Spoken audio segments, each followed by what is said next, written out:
Well, will this election impact campaign strategy in Maine moving forward?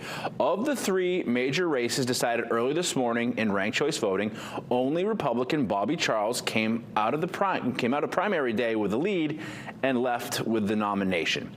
CD2 winner Matt Dunlap was trailing after Election Day, but was complimentary of Paige Loud in debates and on the campaign trail. That appeared to pay off when her votes were redistributed.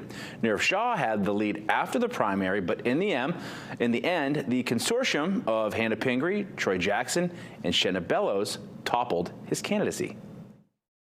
It changes the game, right? It does change the game when you're using ranked choice. And I think a lot of candidates will learn from this election kind of the significance, especially when you're talking about 5, 6, 7, 8 candidate races, the significance of trying to build those alliances. 6th round. Charles does offer a counter to the argument. He chose to go it alone, asking his supporters to vote for him and no one else, and in the end, he was victorious.